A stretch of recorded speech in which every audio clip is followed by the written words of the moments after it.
Hello बच्चों, आशा करता हूँ आप सब लोग बढ़िया होंगे और मन लगा के पढ़ाई कर रहे होंगे। ठीक है, पिछले लेक्चर में हमने बात की थी पुनर्योजक कोशिकाओं की और हमने देखा था कि पुनर्योजक परपोषी कोशिका के चयन में हम चयनात्मक चिह्नक जीन का इस्तेमाल कर रहे थे। किसका? चयनात्मक चिह्नक यानी सेलेक्टेबल मार्कर जीन्स का। और किस प्रक्रिया का इस्तेमाल किया था अपन ने? निवेशन निष्क्रियण का, है ना। लेकिन हमने चयनात्मक चिह्नक जीन कौन सी देखी थी बच्चों? प्रतिजैविकी प्रतिरोधक देखी थी। एंटीबायोटिक रेजिस्टेंट जीन्स को अपन ने चयनात्मक चिह्नक जीन के रूप में देखा था। आज अपन एक दूसरे प्रकार की चयनात्मक चिह्नक जीन देखेंगे। कौन सी देखेंगे भाई? आज हम दूसरे प्रकार की चयनात्मक चिह्नक जीन की बात करेंगे। कौन से दूसरे प्रकार की चयनात्मक चिह्नक जीन? अल्फा या बीटा गैलेक्टोसाइडेस। ठीक है, किस चयनात्मक चिह्नक जीन की हम बात करेंगे भाई? अल्फा या बीटा गैलेक्टोसाइडेस। और यहां पर जो हम चयन है वो किस आधार पर होगा?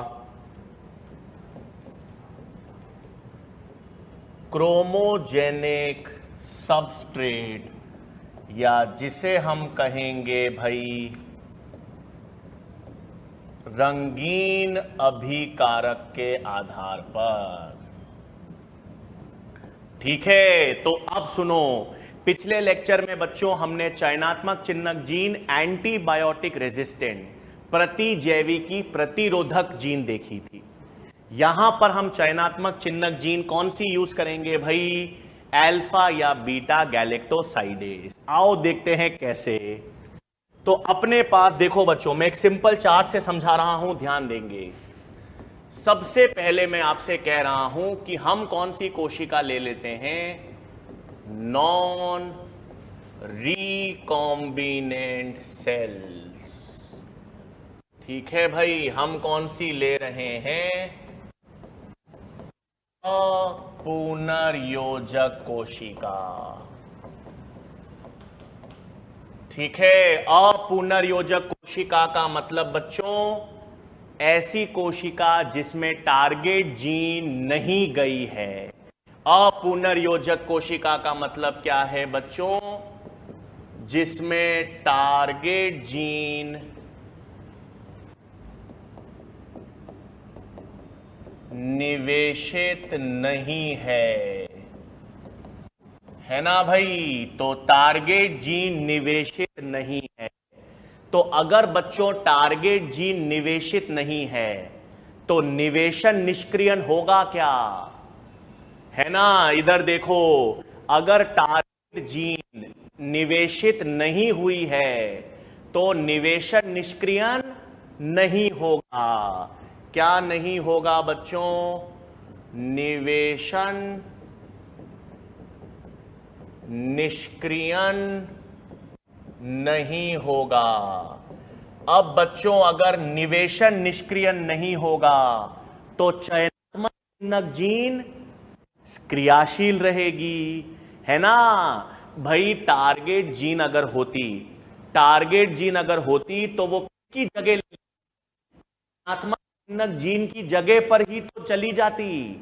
लेकिन टारगेट जीन निवेशित ही नहीं है तो निवेशन निष्क्रियण नहीं होगा भाई। निवेशन निष्क्रियण नहीं होगा तो अल्फा या बीटा गैलेक्टोसाइडेस की जो जीन है, कौन सी जीन है? ये चयनात्मक चिह्नक जीन है। कैसी जीन है? चयनात्मक चिह्नक जीन। ये क्रियाशील होगी ना? क्या होगी बच्चों? क्रियाशील। क्रियाशील क्यों है? क्योंकि टारगेट जीन निवेशित ही नहीं है, और टारगेट जीन ही नहीं है तो टारगेट जीन चयनात्मक चिह्नक जीन को प्रतिस्थापित ही नहीं करेगी। और ये क्या करेगी भाई?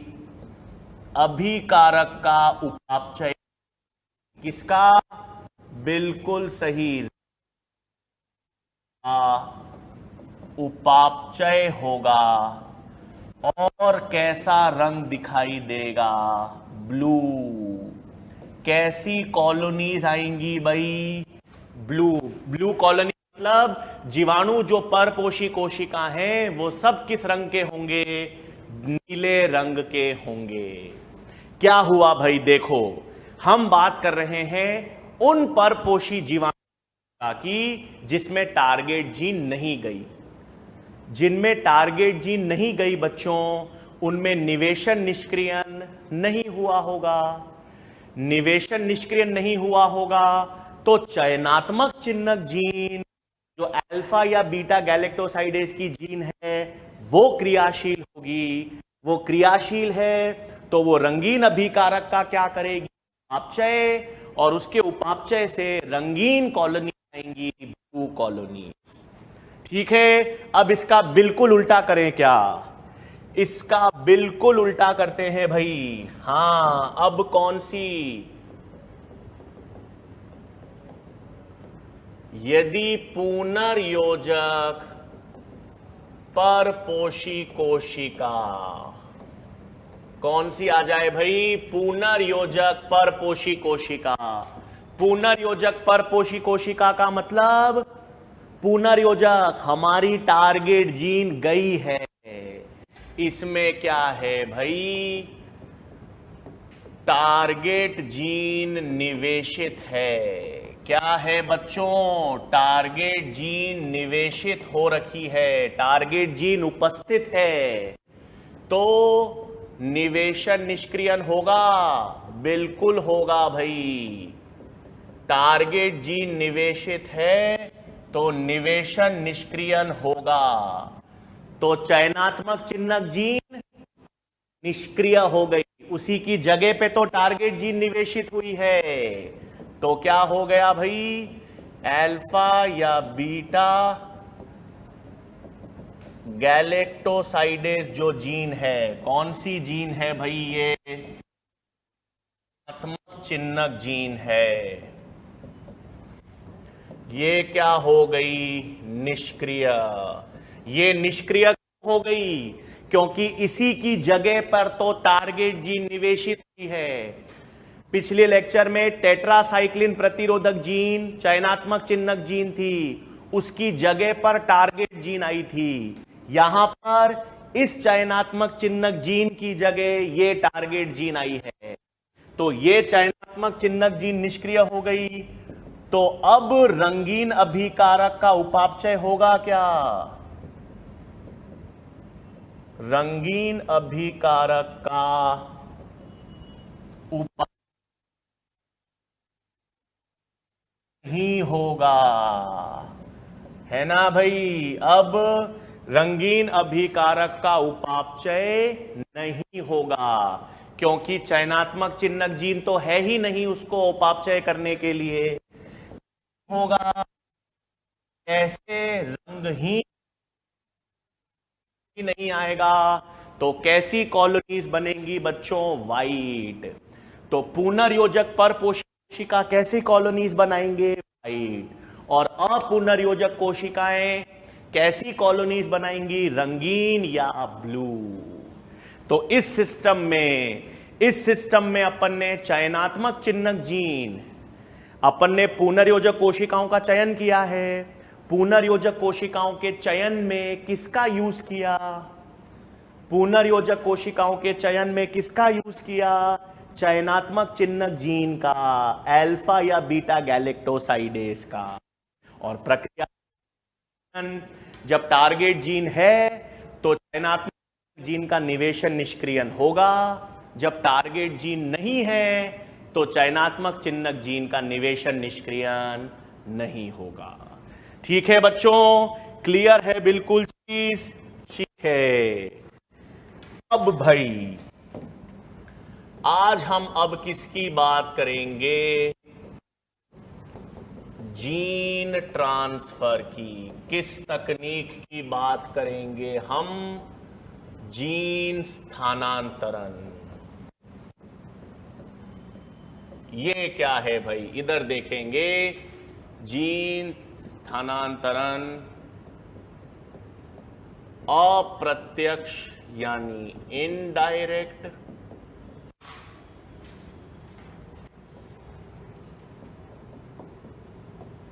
और प्रत्यक्ष यानी डायरेक्ट। ठीक है बच्चों, अभी तक हम क्या कर रहे थे, अभी तक हम जो हमारी टारगेट जीन है उसे क्लोनिंग वाहक के साथ जोड़कर परपोषी कोशिका में स्थानांतरित कर रहे थे, है ना। क्या कर रहे थे, हमारी टारगेट जीन को एक परपोषी क्लोनिंग वाहक के साथ जोड़कर परपोषी कोशिका में स्थानांतरित कर रहे थे। इस प्रकार के जीन स्थानांतरण को अप्रत्यक्ष कहते हैं। अप्रत्यक्ष यानी इन, जिसमें आप जीन को क्लोनिंग वेक्टर यानी क्लोनिंग वाहक के साथ जोड़कर परपोषी कोशिका में स्थानांतरित कर रहे हो। तो यहां पर क्या आता है भाई, क्लोनिंग वाहक के द्वारा जीन स्थानांतरण, है ना भाई। जो अभी तक हमने पढ़ा, अभी तक हमने यही तो पढ़ा बच्चों कि हमारे टारगेट जीन को एक क्लोनिंग वाहक के साथ जोड़कर उसे परपोषी कोशिका में स्थानांतरित करेंगे। अब आप क्या कर सकते हो, आप जीन को बिना क्लोनिंग वाहक के मतलब जीन को सीधे परपोषी कोशिका में डाल सकते हो। आप लोग पूछोगे सर उसमें तो ओरा स्थल था ही नहीं, कैसे डाल सकते हो। यदि आपको जीन क्लोन नहीं करनी है, अभी तक तो हम जीन क्लोनिंग पढ़ रहे हैं, अगर एक जीन है जिसे आप क्लोन नहीं करना चाहते, जिसकी आप कॉपी नहीं बनाना चाहते, केवल जीन को किसी कोशिका में डालना चाहते हो, तो उसमें ओरा स्थल की जरूरत ही नहीं है। उसमें आप क्या करोगे, प्रत्यक्ष स्थानांतरण। जैसे एक पादप है, एक पादप को रोग लग गया, ठीक है, एक पादप को रोग, कीट है वो रोग उत्पन्न कर रहा है पादप में।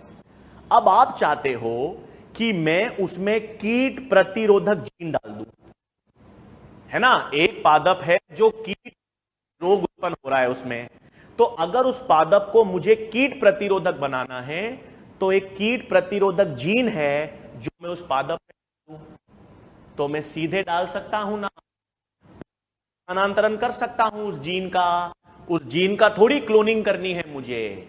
तो जब मुझे जीन क्लोन नहीं करनी, केवल जीन को किसी पादप या जंतु कोशिका में स्थानांतरित करना है, तो क्लोनिंग वाहक की जरूरत नहीं पड़ती, हम प्रत्यक्ष जीन स्थानांतरण भी कर सकते हैं।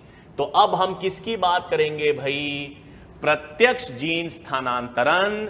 इसका मतलब सीधे जीन का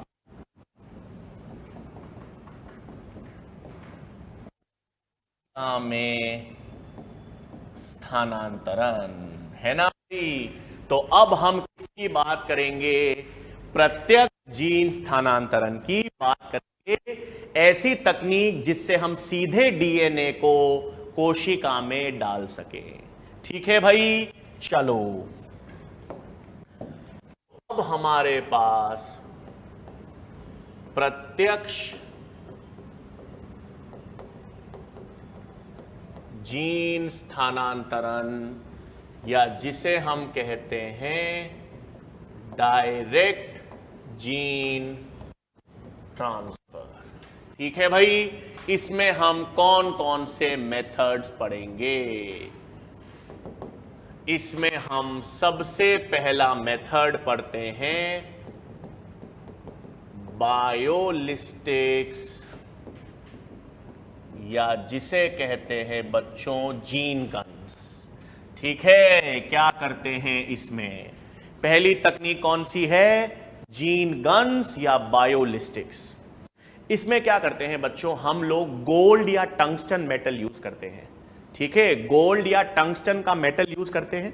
गोल्ड और टंगस्टन मेटल के साथ डीएनए को जोड़ते हैं और तेज गति या तेज वेग से कोशिका में स्थानांतरित कर देते हैं। अब सबसे पहला गोल्ड और टंगस्टन क्यों यूज करते हैं, गोल्ड और टंगस्टन बच्चों आप केमिस्ट्री में पढ़ते हो इनर्ट मेटल्स हैं, मतलब निष्क्रिय हैं, ज्यादा क्रियाशील नहीं होते। तो गोल्ड और टंगस्टन क्रियाशील नहीं होते तो वो डीएनए को प्रभावित नहीं करते, डीएनए उनके साथ सुरक्षित रहता है और तेज वेग से कोशिका के अंदर स्थानांतरित कर दिया जाता है। तो बायोलिस्टिक्स या जीन गन में क्या कर रहे हैं, गोल्ड या टंगस्टन मेटल प्लस डीएनए का संकुल है ना, क्या करते हैं, गोल्ड या टंगस्टन मेटल और डीएनए का संकुल को तेज वेग या गति से कोशिका में स्थानांतरित करते हैं। तेज वेग या गति से कोशिका में स्थानांतरित, यह सामान्यतः किसमें किया जाता है, पादप कोशिका में। सामान्यतः पादप कोशिका में। अगर आपको प्रत्यक्ष जीन स्थानांतरण करना है, किसी जीन या डीएनए को कोशिका में भेजना है, तो बेहद उस डीएनए को गोल्ड या टंगस्टन मेटल के साथ संकुल बना दीजिए और तेज वेग या गति से कोशिका में स्थानांतरित। प्रत्यक्ष जीन स्थानांतरण का एक प्रकार है बायोलिस्टिक या जीन गन। किसके लिए यूज करते हैं, पादप कोशिकाओं के लिए यूज करते हैं। ठीक है भाई, पहला क्या था, बायोलिस्टिक या जीन गन। फिर आ जाएं दूसरे पर। दूसरी तकनीक होती है बच्चों माइक्रो इंजेक्शन। दूसरी तकनीक कौन सी है, माइक्रो इंजेक्शन। क्या करते हैं, ये कोशिका है, कोशिका का केंद्रक है,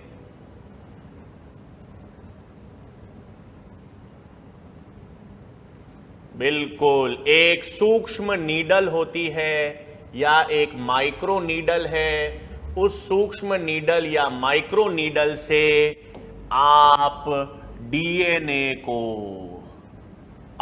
डीएनए या टारगेट डीएनए को कोशिका के केंद्रक में निवेशित कर देते हैं। एक सूक्ष्म नीडल, हां ऐसे नहीं होता, माइक्रोस्कोप में देख के करना पड़ता है। ठीक है, ये इतना आसान लग रहा है, ये तकनीक बड़ी एडवांस या विकसित तकनीक है बच्चों। इलेक्ट्रॉन माइक्रोस्कोप का यूज होता है और फिर एक सूक्ष्म नीडल जो है वो डीएनए को एक कोशिका के केंद्रक में स्थानांतरित कर देती है। ठीक है, उसे क्या कहेंगे, माइक्रो इंजेक्शन। ये किन के लिए यूज होता है भाई, जंतु कोशिका के लिए। किसके लिए यूज होता है, जंतु कोशिका में। इसमें हम डीएनए को प्रत्यक्ष रूप से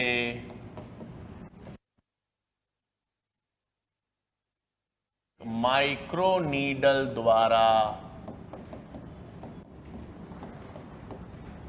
कोशिका के केंद्रक में स्थानांतरित करते हैं। ठीक है भाई, तो माइक्रो इंजेक्शन में क्या किया अपन ने, डीएनए को सीधे, ये देखो एक सूक्ष्म नीडल है, ये सूक्ष्म नीडल के द्वारा डीएनए को कोशिका के केंद्रक में स्थानांतरित कर दिया। इस तकनीक को क्या कहते हैं, माइक्रो इंजेक्शन। अब एनसीईआरटी में बच्चों यही दो तकनीक हैं। प्रत्यक्ष जीन स्थानांतरण की दो ही तकनीक एनसीईआरटी में है, एक बायोलिस्टिक या जीन गन, दूसरी है माइक्रो इंजेक्शंस। लेकिन मैं आपको तीन तकनीक और बता रहा हूं।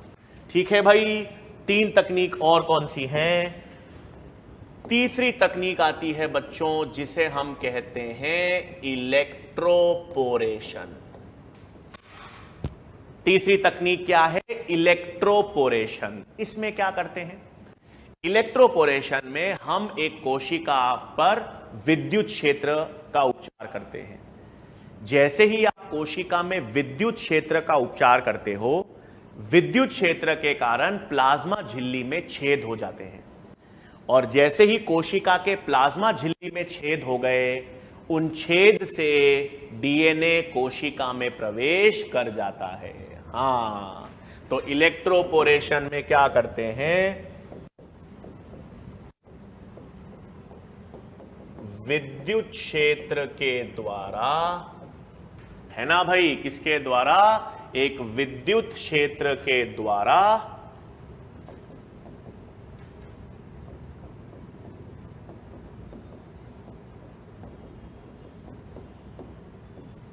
प्लाज्मा झिल्ली में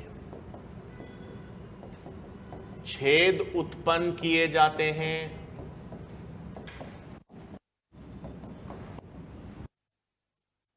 डीएनए का स्थानांतरण हो जाता है। ठीक है, प्लाज्मा झिल्ली में जैसे ही छेद हो गए विद्युत क्षेत्र से, उन छोटे छोटे छेदों के माध्यम से डीएनए कोशिका में प्रवेश कर जाता है। इस तकनीक को कहते हैं इलेक्ट्रोपोरेशन। ठीक है भाई, फिर चौथी तकनीक होती है लाइपोसोम्स। चौथी तकनीक क्या है, लाइपोसोम। अब देखो बच्चों, मैंने आपको पिछले लेक्चर में भी बताया था, काफी जीवाणु कोशिका या काफी परपोषी कोशिका ऐसी होती हैं जो डीएनए को अंदर ग्रहण करने में असक्षम होती हैं। तो सामान्यतः कोई भी कोशिका डीएनए को आसानी से अंदर क्यों नहीं ले सकती? मैंने कोशिका में पढ़ाया है, क्योंकि कोशिका की जो प्लाज्मा झिल्ली होती है वो अध्रुवीय होती है। याद है ना, प्लाज्मा झिल्ली या कोशिका झिल्ली वसा की द्विपरत होती है, अध्रुवीय होती है। और डीएनए कैसा अणु है? डीएनए तो ध्रुवीय है, अम्ल है, फॉस्फेट समूह है, ऋणात्मक आवेश है, डीएनए ध्रुवीय है, प्लाज्मा झिल्ली अध्रुवीय है, इसलिए डीएनए आसानी से कोशिका को पार नहीं कर सकता। इसलिए कोई भी कोशिका आसानी से डीएनए नहीं ले सकती। हां, कोई कोई जीवाणु कोशिका है वो डीएनए ले सकती है, लेकिन कुछ जीवाणु कोशिका आसानी से अंदर नहीं ले सकती डीएनए को। तो हम क्या करते हैं, लाइपोसोम में हम क्या करते हैं बच्चों, जो डीएनए है, डीएनए को अध्रुवीय वसा से आवृत करते हैं।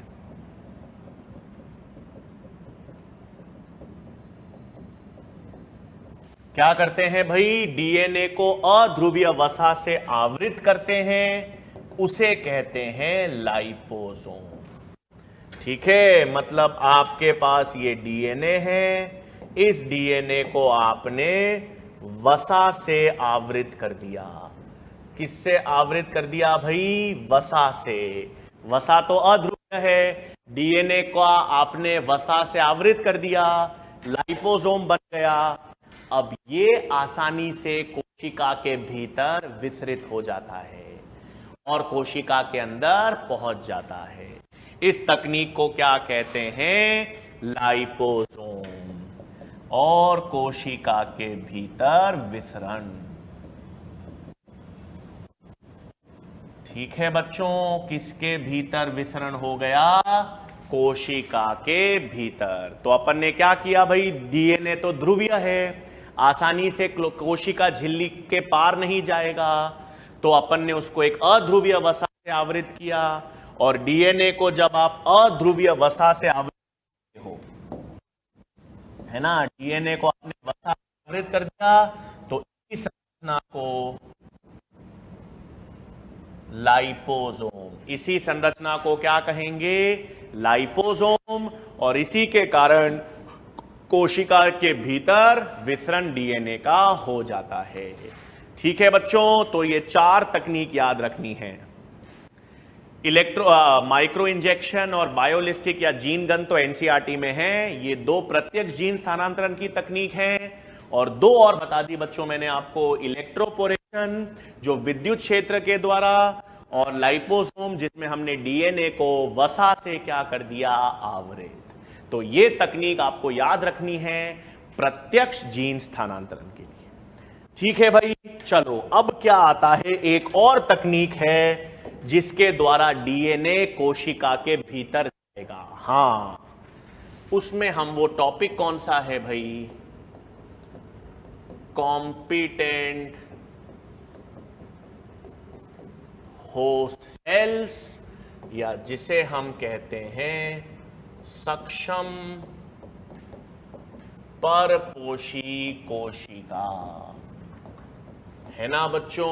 अब इतनी देर से हम बात कर रहे हैं कि डीएनए ध्रुवीय होता है, कोशिका की या जीवाणु कोशिका हो या कोई भी और कोशिका हो, परपोषी कोशिका, उसकी प्लाज्मा झिल्ली अध्रुवीय होती है, इसलिए डीएनए आसानी से कोशिका के भीतर नहीं जा सकता। इसका मतलब जो जीवाणु कोशिकाएं हैं, अगर मैं जीवाणु की बात करूं तो वो डीएनए का अंतर्ग्रहण, डीएनए का अवशोषण करने में असक्षम होती है ना भाई। तो यही टॉपिक क्या है, चूंकि डीएनए ध्रुवीय है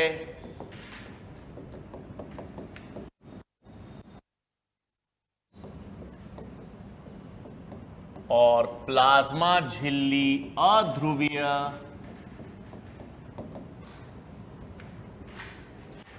इस कारण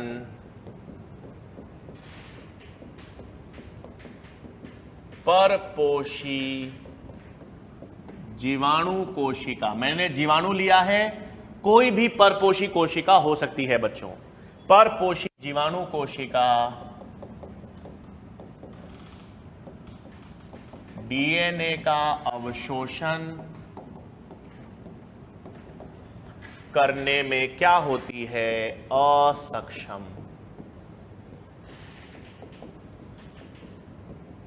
ठीक है, चूंकि डीएनए ध्रुवीय है, प्लाज्मा झिल्ली अध्रुवीय है, इस कारण जो परपोषी जीवाणु कोशिका है बच्चों, वो डीएनए का अवशोषण करने में असक्षम होती है। इसका मतलब उन्हें सक्षम बनाना पड़ेगा, उन्हें किसी उपचार के माध्यम से डीएनए अवशोषण करने के लिए सक्षम बनाना पड़ेगा। अब उस उपचार की बात करेंगे भाई, क्या करते हैं, बहुत आसान है। क्या करते हैं भाई हम, तो सक्षम कोशिका हेतु उपचार। ठीक है, क्या उपचार करते हैं, ध्यान देंगे। सबसे पहले हम परपोषी कोशिका को शीत मतलब ठंडा, शीत कैल्शियम क्लोराइड उपचार देते हैं। कैल्शियम क्लोराइड मतलब जिसमें कैल्शियम हो। सबसे पहले क्या करते हैं भाई, हम परपोषी कोशिका को एक ठंडा कैल्शियम का उपचार देते हैं। ठंडा कैसा बच्चों, थर्मोकॉल के डब्बे देखे हैं आपने, बिल्कुल थर्मोकॉल के डब्बों में बर्फ डाल देते हैं और उनमें जीवाणु कोशिकाओं को रखते हैं और कैल्शियम का उपचार देते हैं। अब ये क्या करता है बच्चों, ये जो कैल्शियम है, डाइवेलेंट कैटायन, ये कैल्शियम जो है वो प्लाज्मा झिल्ली के प्रोटीन से जुड़ जाता है। क्या करता है, ये कैल्शियम प्लाज्मा झिल्ली के प्रोटीन से और वसा से जुड़ जाता है और उनमें छेद उत्पन्न कर देता है। प्लाज्मा झिल्ली के प्रोटीन और वसा के साथ जुड़ता है, उनकी संरचना में बदलाव लाता है, जिससे प्लाज्मा झिल्ली में छेद यानी गैप उत्पन्न हो जाते हैं। ठीक है, इस कारण क्या हो गया भाई,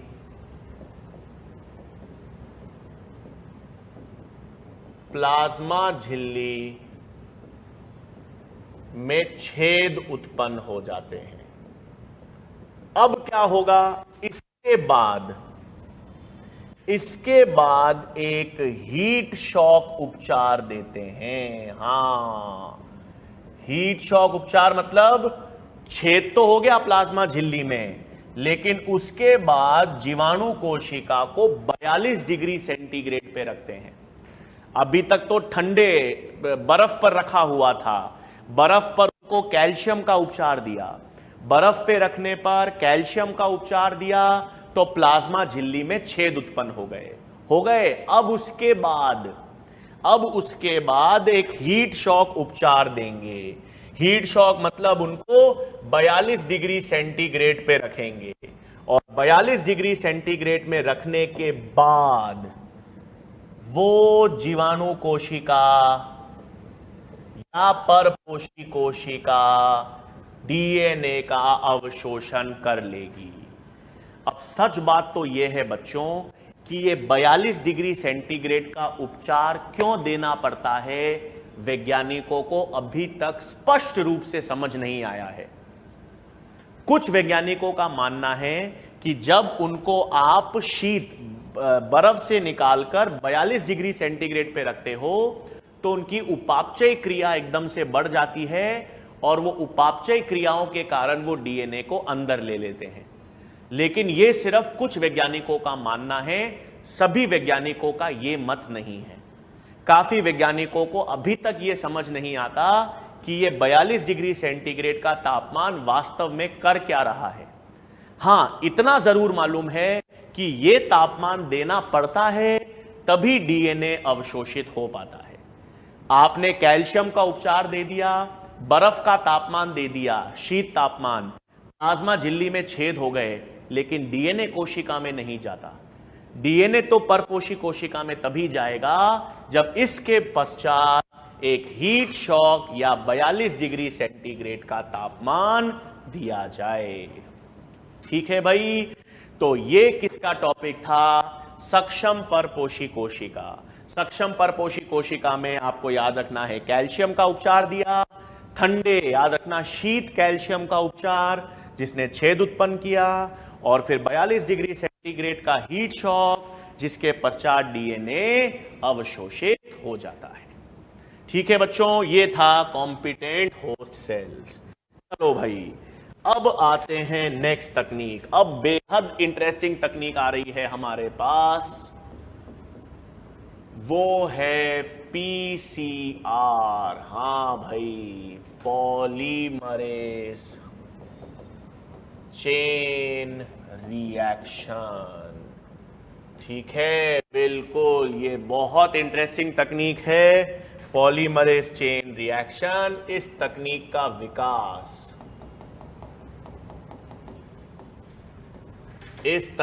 विकास किसने किया था भाई? कैरी मुलिस ने।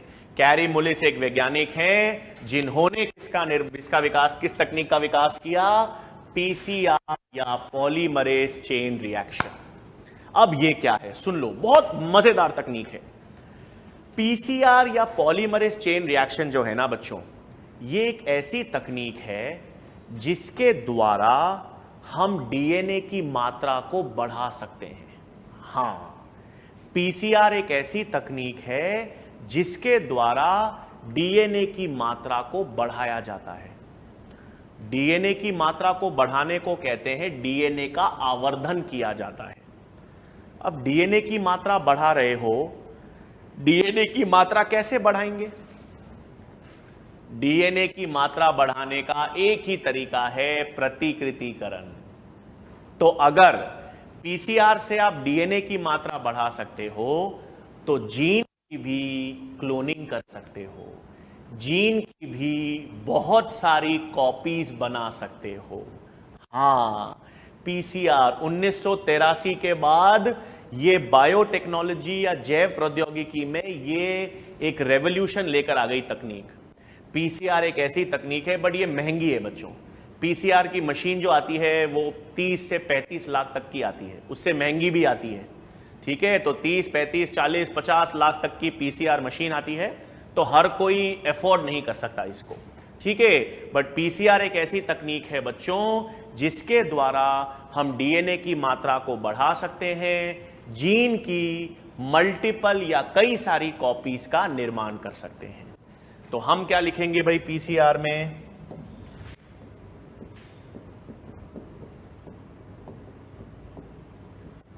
इस तकनीक के द्वारा डीएनए मात्रा को आवर्धित का मतलब है बच्चों एम्प्लीफाई या एम्प्लीफिकेशन। तो इस तकनीक के द्वारा डीएनए मात्रा को आवर्धित किया जा सकता है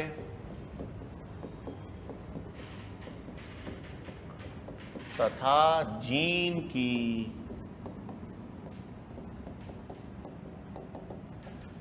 कई कॉपीज का निर्माण किया जा सकता है ना भाई। तो इस तकनीक के द्वारा हम डीएनए की मात्रा को आवर्धित कर सकते हैं या हम जीन की कई कॉपीज का निर्माण कर सकते हैं। करेंगे तो कैसे? जीन की कॉपी बनाओगे या डीएनए की मात्रा बढ़ाओगे? प्रतिकृतिकरण के द्वारा। और प्रतिकृतिकरण लेबोरेटरी में कर रहे हैं, प्रतिकृतिकरण लेबोरेटरी में कर रहे हैं। तो पीसीआर को क्या कहते हैं? हाँ, पीसीआर को कहते हैं इन विट्रो रेप्लिकेशन। इसे कहते हैं पात्रे प्रतिकृतिकरण। क्या कहते हैं बच्चों? पीसीआर की तकनीक को इन विट्रो रेप्लिकेशन या पात्रे प्रतिकृतिकरण। सही बात। मैंने आपको बताया है आणविक जैविकी का सिद्धांत, आणविक जैविकी अगर हमने पढ़ी हुई हो तो उसी का अनुप्रयोग हम जैव प्रौद्योगिकी में करेंगे। अभी हम देखेंगे कैसे। ठीक है भाई। तो पीसीआर तकनीक में प्रतिकृतिकरण हम करेंगे और प्रतिकृतिकरण के द्वारा डीएनए की मात्रा को बढ़ा सकते हैं या हम जीन की कई सारी कॉपीज का निर्माण कर सकते हैं। अब कैसे?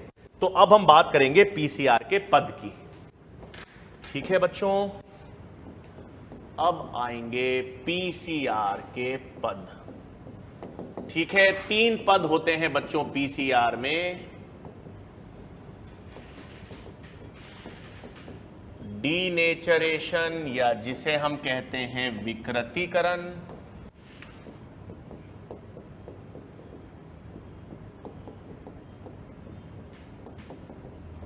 प्राइमर अनीलिंग और तीसरा होता है एक्सटेंशन या पॉलीमराइजेशन या जिसे आप कह सकते हो बहुलीकरण। ठीक है भाई, हम पीसीआर के 3 पद पढ़ेंगे, विकृतीकरण, प्राइमर अनीलिंग और एक्सटेंशन पॉलीमराइजेशन या बहुलीकरण। ठीक है, डायग्राम से समझेंगे बच्चों, फिर मैं लिखा भी देंगे हम लोग। हाँ, कैसे? इधर ध्यान देंगे।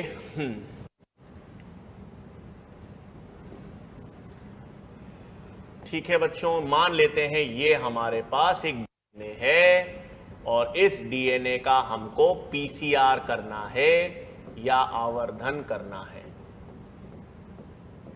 ठीक है, ये एक द्विरज्जुक डीएनए है। मैंने कुंडलित रूप नहीं बनाया, सिंपल रूप बनाया है। ये डीएनए है हमारे पास और हम कह रहे हैं हमको ये जो डीएनए है इसका आवर्धन करना है। डीएनए जिसका आवर्धन करना है।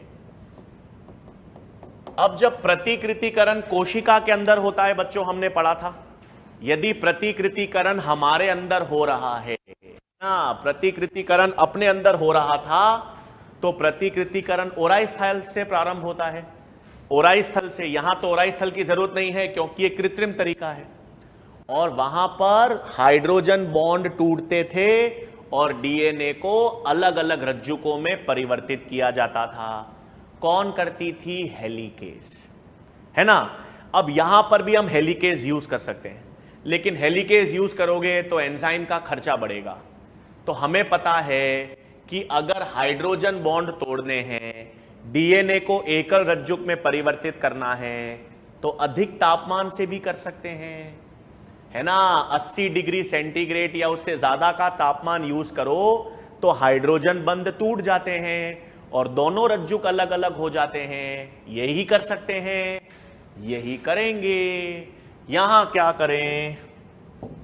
बिल्कुल पहला स्टेप है विकृतीकरण,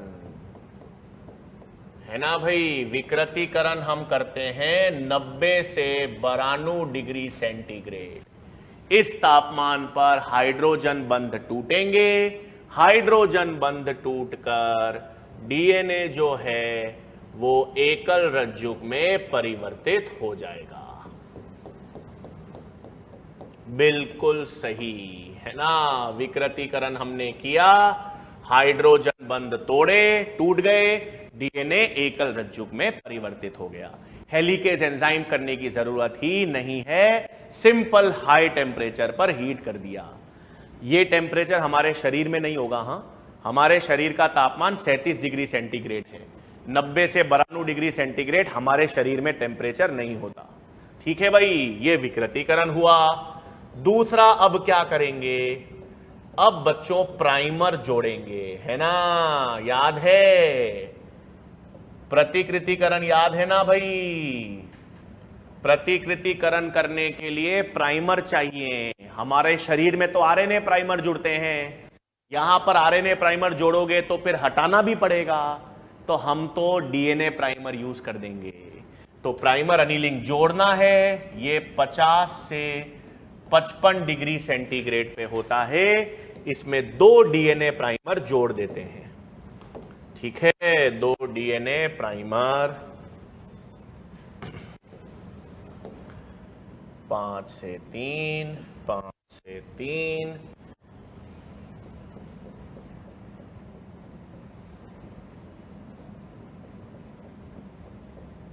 जोड़े भाई। ये यहां पर एक प्राइमर जोड़ देते हैं, 5 से 3, यहां पर एक प्राइमर जोड़ देते हैं, 5 से 3। 2 डीएनए प्राइमर अपन ने जोड़ दिए, दोनों डीएनए प्राइमर जोड़ दिए। अब क्या बचा? अब बहुलीकरण करना है। तीसरा पद क्या हुआ भाई? तीसरे पद में अब हमको पॉलीमराइजेशन करना है, बहुलीकरण। बहुलीकरण 72 डिग्री सेंटीग्रेड पे करेंगे। पॉलीमरेज एंजाइम चाहिए, डीएनटीपीस चाहिए। कौन सी एंजाइम चाहिए भाई? Polymerase enzyme. पॉलीमरेज के सहकारक मैग्नीशियम और डीएनटीपीस, है ना। पॉलीमरेज, मैग्नीशियम और डीएनटीपीस हो गए और आपके पास बहुलीकरण हो गया, बन गया।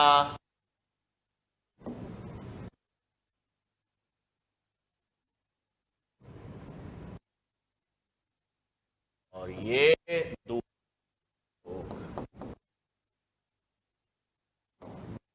डीएनए भाई 5 से 3, 3 से 5, 3 से 5 की बात भाई।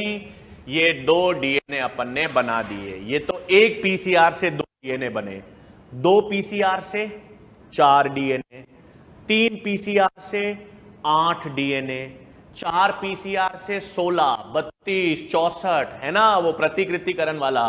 मतलब अगर आप 10 पीसीआर चक्र करते हो तो कितने डीएनए?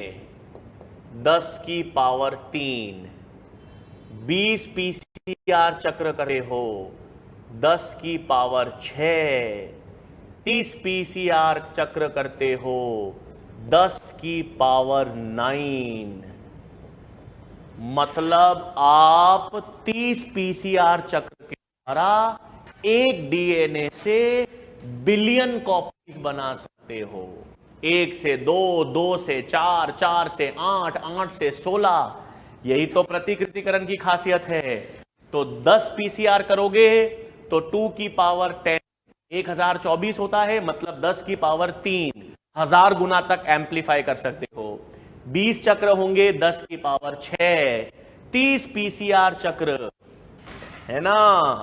अगर आप 30 पीसीआर चक्र करते हो तो डीएनए को कितने गुना तक बढ़ा सकते हो? 10 की पावर 9 यानी बिलियन टाइम्स बढ़ा सकते हो। ठीक है, कौन से 3 पद हैं? विकृतीकरण, प्राइमर अनीलिंग और पॉलीमराइजेशन। लिख दूं भाई हम लोग, ध्यान रहेगा। क्या किया भाई अपन ने? सबसे पहले पहला पद है विकृतीकरण। विकृतीकरण में क्या किया? उच्च ताप के द्वारा हाइड्रोजन बंध तोड़े व डीएनए को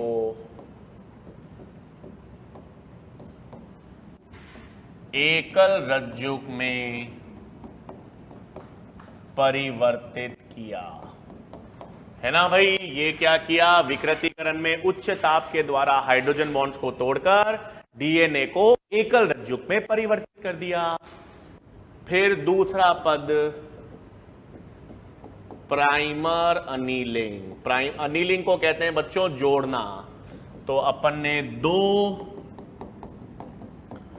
डीएनए प्राइमर्स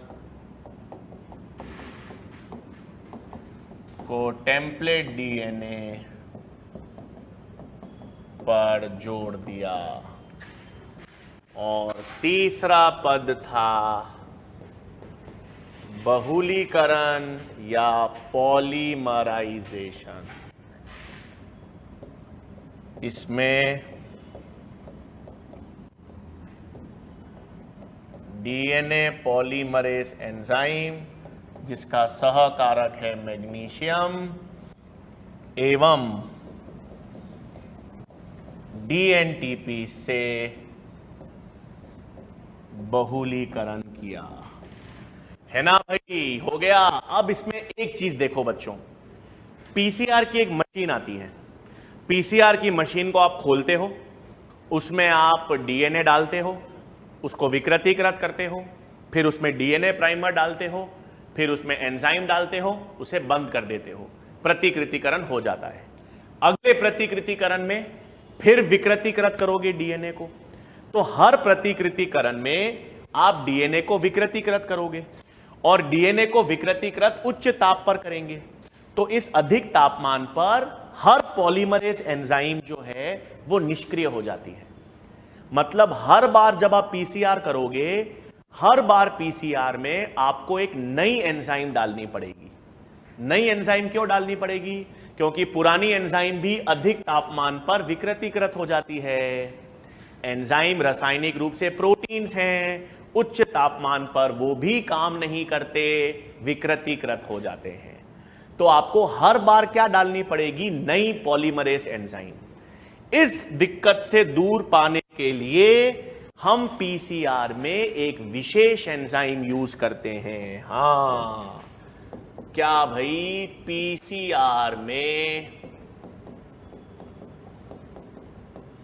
एक विशेष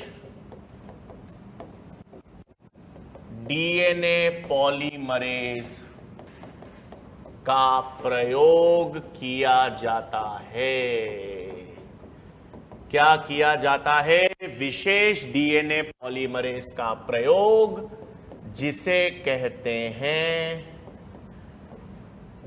टैक पॉलीमरेज। जिसे क्या कहते हैं भाई? Taq polymerase. सबसे पहले तो ये टैक पॉलीमरेज जो है ये एक आर्की जीवाणु से प्राप्त होती है। किस आर्की जीवाणु से प्राप्त होती है? Thermus aquaticus.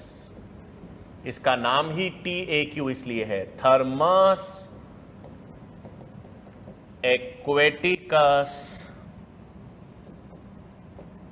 नामक आर्की जीवाणु से प्राप्त होती है। ठीक है, किससे प्राप्त होती है? थर्मस एक्वेटिकस नामक आर्की जीवाणु से प्राप्त। आर्की जीवाणु 120 डिग्री सेंटीग्रेड वाले तापमान पर पाए जाते हैं। हां, ये जो आर्की जीवाणु है ना, ये किस माध्यम में पाए जाते हैं? जहां पर 120 डिग्री सेंटीग्रेड तापमान हो। थर्मो एसिडोफाइल है। इसका मतलब इनसे जो ये एंजाइम बनी है, ये ताप स्थायी एंजाइम है। ये भी 120 डिग्री सेंटीग्रेड पर इस एंजाइम को कुछ नहीं बिगड़ता। तो एक बार आप इसको पीसीआर वाले कक्ष में डाल दो, मशीन में, फिर जितनी बार भी पीसीआर करना है करो, जितनी बार भी डीएनए को विकृतीकृत करना है करो, इस एंजाइम का कुछ नहीं बिगड़ता। क्यों नहीं बिगड़ता भाई? क्योंकि ताप स्थायी एंजाइम है। ये अधिक तापमान पर क्या रहती है? स्थायी। तो पीसीआर में हम सामान्य डीएनए पॉलीमरेज यूज नहीं करते, पीसीआर में एक विशेष डीएनए पॉलीमरेज यूज करते हैं, जिसे कहते हैं पॉलीमरेज। सही बात भाई। चलो, अब आता है पीसीआर का यूज क्या है। तो पीसीआर का प्रयोग है ना भाई। अब पीसीआर का प्रयोग सुन लो भाई, 2 जगह करते हैं। 2 क्या 3 जगह कर सकते हो। अगर आपको एचआईवी एड्स बीमारी होती है, एड्स बीमारी एचआईवी संक्रमण के कारण होती है, एचआईवी विषाणु, तो एचआईवी विषाणु की जांच करने के लिए पीसीआर का प्रयोग किया जाता है। तो पहले तो एचआईवी संक्रमित या आशंकित व्यक्तियों के परीक्षण में यूज करते हैं, है ना भाई। एचआईवी संक्रमण है या एचआईवी की आशंका है कि व्यक्ति में एचआईवी संक्रमण हो सकता है, तो पीसीआर से जांच करते हैं। पीसीआर अगर एचआईवी है तो उसकी मात्रा को बढ़ाकर बता देगा कि एचआईवी संक्रमण है या नहीं। ठीक है। दूसरा भाई, कैंसर से पीड़ित या कैंसर आशंकित व्यक्तियों के परीक्षण में। देखो बच्चों, ये दोनों इंपॉर्टेंट क्यों है?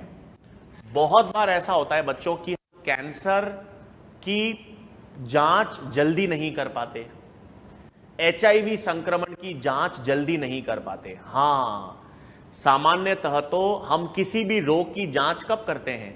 जब उसके लक्षण दिखाई देते हैं, है ना। हम लोग ये सारा ब्लड टेस्ट होता है, आपका स्वैब टेस्ट, जितने भी टेस्ट होते हैं, ब्लड टेस्ट, यूरिन टेस्ट, ये सब टेस्ट कब कराता है व्यक्ति? जब उसमें लक्षण दिखने लग जाते हैं। और लक्षण जब तक किसी रोग के दिखते हैं, तब तक तो रोगजनक की सांद्रता बढ़ जाती है। तो अगर आपको बहुत जल्दी जांच करनी है, बहुत जल्दी पता करना है किसी रोग के बारे में, जब रोगजनक की सांद्रता बहुत कम हो तभी पता कर लेना है, तो वो केवल पीसीआर से कर सकते हो। क्यों? अगर रोगजनक की मात्रा कम भी है तो पीसीआर उसके डीएनए या आरएनए का आवर्धन करके पता लगा लेगा। इसीलिए जल्दी कैंसर की बहुत जल्दी जांच करनी है, एचआईवी संक्रमण की बहुत पहले जांच करनी है, तो पीसीआर से कर पाते हैं। ठीक है। और तीसरा हम पढ़ेंगे बच्चों इसका प्रयोग हम कहां करेंगे? डीएनए फिंगरप्रिंटिंग में। ठीक है, कहां पढ़ेंगे हम इसको? डीएनए फिंगरप्रिंटिंग में। तो अभी के लिए याद रखना, पीसीआर का प्रयोग हम एचआईवी संक्रमण या आशंकित व्यक्तियों में कर रहे हैं, और कैंसर आशंकित व्यक्तियों के परीक्षण या जांच में, और डीएनए फिंगरप्रिंटिंग में। ठीक है भाई। तो ये पीसीआर की तकनीक है। 3 पद थे, विकृतीकरण, दूसरा क्या था? प्राइमर जोड़ना नीलिंग, और तीसरा क्या है? बहुलीकरण। और विशेष डीएनए पॉलीमरेज कौन सी यूज की अपन ने? Tag polymerase. ठीक है भाई। चलो, अब क्या टॉपिक है?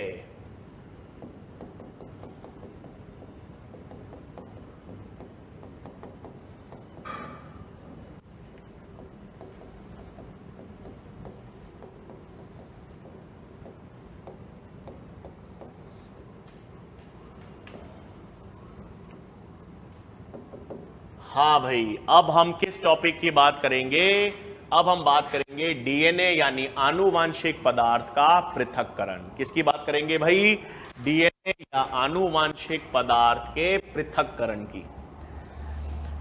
मान लो मैं आपको कोई भी एक कोशिका दे देता हूं, एक जीवाणु कोशिका दे देता हूं, एक जंतु कोशिका दे देता हूं, या एक पादप कोशिका दे देता हूं, कवक की कोशिका दे देता हूं, कोई भी एक कोशिका दे दूं और मैं आपसे बोलूं कि इस कोशिका से डीएनए निकाल के बताओ। ठीक है, मैंने आपको एक कोई भी कोशिका दे दी और मैंने आपसे कहा इस कोशिका से मुझे डीएनए निकालना है, कोशिका से डीएनए या आनुवांशिक पदार्थ का पृथक्करण करना है। तो क्या करूंगा? सबसे पहले क्या करेंगे? अगर उस कोशिका की कोशिका भित्ति का अपघटन करेंगे। सबसे पहले क्या करेंगे भाई? कोशिका भित्ति का अपघटन।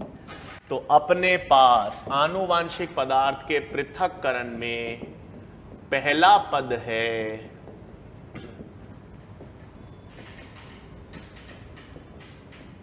कोशिका भित्ति का अपघटन। पहला पद क्या आ गया? कोशिका भित्ति का अपघटन। कैसे? कैसे? अगर पादप कोशिका है तो पादप कोशिका का अपघटन, पादप कोशिका भित्ति का अपघटन, अरे बता दो भाई, सेल्यूलेजेस, है ना भाई? अच्छा, फिर कवक की कोशिका भित्ति,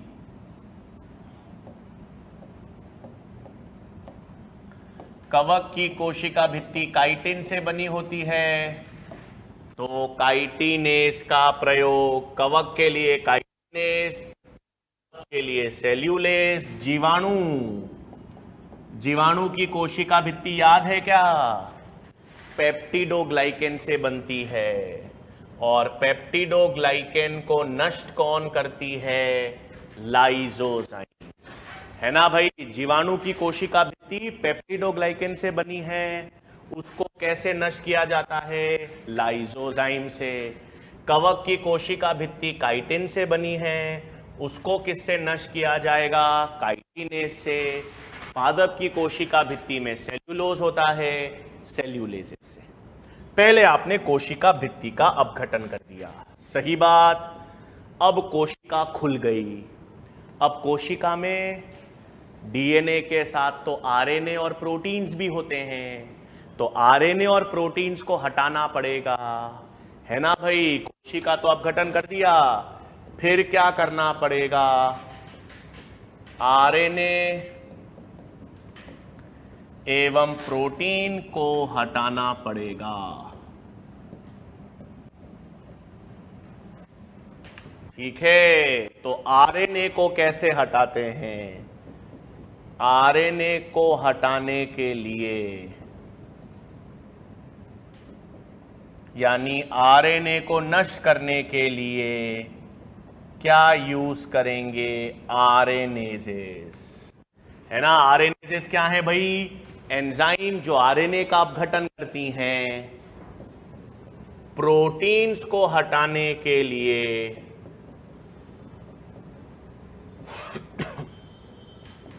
प्रोटीन्स को हटाने के लिए किसका यूज करेंगे?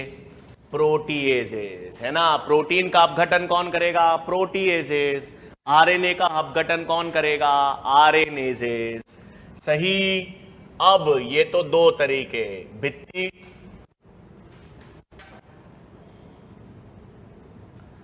ठीक है। अब तीसरा आखिरी में क्या रह गया भाई? डीएनए। तो अब डीएनए का अवक्षेपण करते हैं। डीएनए का क्या करते हैं बच्चों?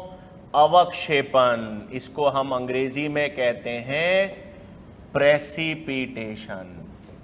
इसमें हम क्या यूज करते हैं भाई? डीएनए का अवक्षेपण करते हैं किसके द्वारा? चिल्ड इथेनॉल के द्वारा। किसके द्वारा? चिल्ड इथेनॉल के द्वारा।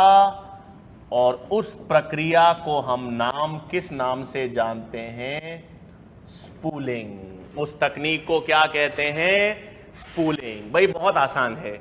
आपको एक कोशिका दे दी और आपको बोला गया है इस कोशिका से आपको डीएनए या आनुवांशिक पदार्थ निकालना है।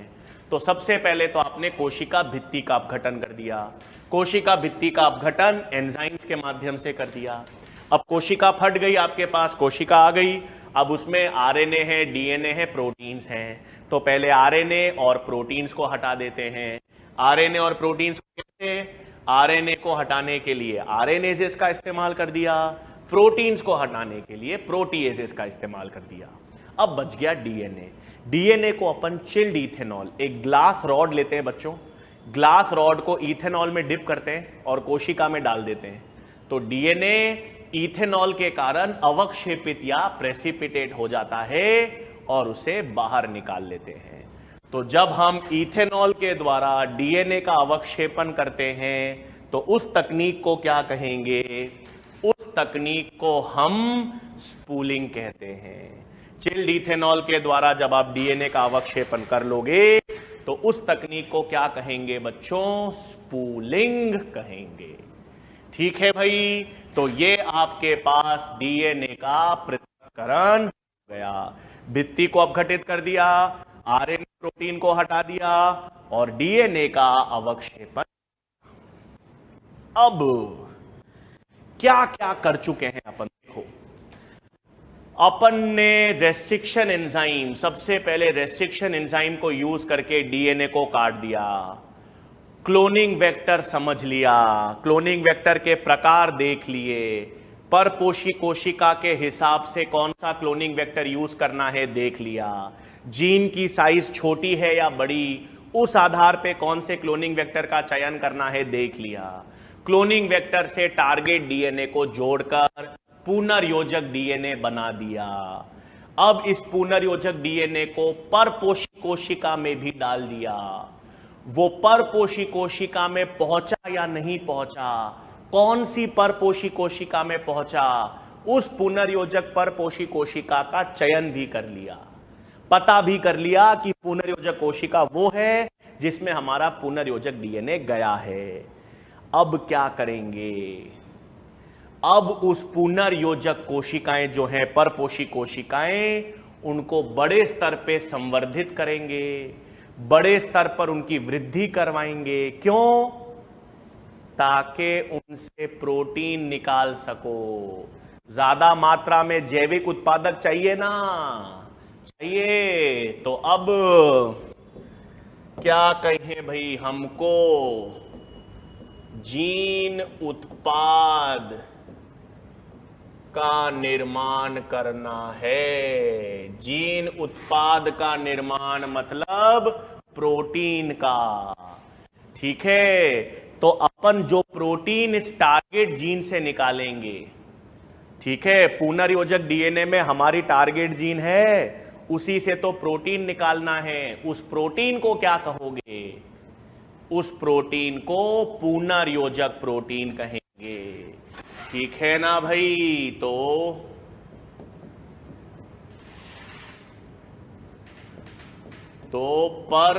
एक मिनट, यहां पर एक पुनर्योजक परपोषी कोशिका में उपस्थित टारगेट जीन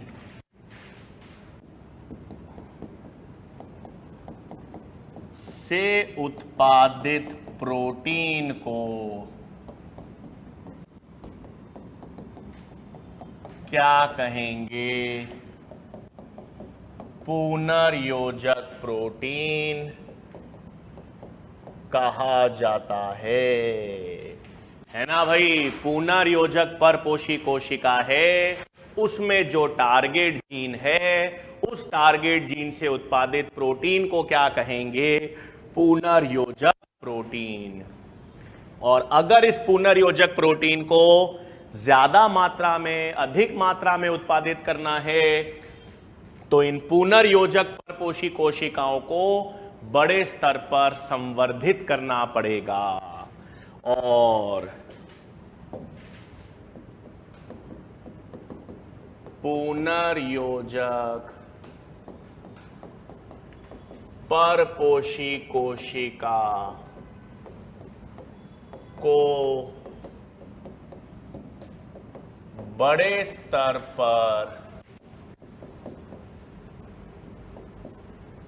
संवर्धित मतलब वृद्धि करवाने हेतु किसका यूज करेंगे बच्चों? हम बायो रिएक्टर्स का प्रयोग करेंगे, है ना? तो क्या करेंगे? ये जो पुनर्योजक परपोषी कोशिका है, इस पुनर्योजक परपोषी कोशिका में पुनर्योजक डीएनए है। पुनर्योजक डीएनए में हमारी टारगेट जीन है। उससे जो प्रोटीन मिलेगा, उसे जो जीन उत्पादक मिलेगा, उसे पुनर्योजक प्रोटीन कहेंगे। अगर आपको ज्यादा मात्रा में चाहिए, जो हमें चाहिए, तो आपको पुनर्योजक परपोषी कोशिकाओं को बड़े स्तर पर वृद्धि करवानी पड़ेगी ताकि उनकी बहुत ज्यादा संख्या बन सके। और बहुत ज्यादा संख्या बन सके इसलिए संवर्धित कराने में किसका प्रयोग करेंगे? बायो रिएक्टर्स का। किसका प्रयोग करेंगे भाई? Bio reactors. ये बहुत बड़े 100 से 1000 लीटर इतने बड़े बड़े यंत्र होते हैं, इतने बड़े यंत्र होते हैं बायो रिएक्टर्स, जिसमें हम किसकी वृद्धि करवाएंगे? पुनर्योजक परपोषी कोशिकाओं की वृद्धि करवाएंगे ताकि उनकी संख्या बढ़ सके।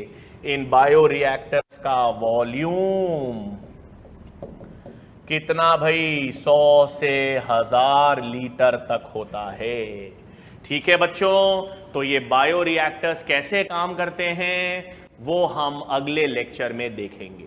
ठीक है, तो आशा करता हूं आज का जो टॉपिक है वो क्लियर हो गए होंगे। हमने पुनर्योजक कोशिकाओं का चयन से लेकर पीसीआर की तकनीक की बात की, हमने प्रत्यक्ष जीन स्थानांतरण की तकनीक भी देख ली है।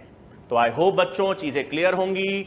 अच्छी तरह से पढ़ाई करते रहिए, अच्छी तरह से रिवीजन करते रहिए। अगली कक्षा में मुलाकात होगी बच्चों। बहुत बहुत धन्यवाद।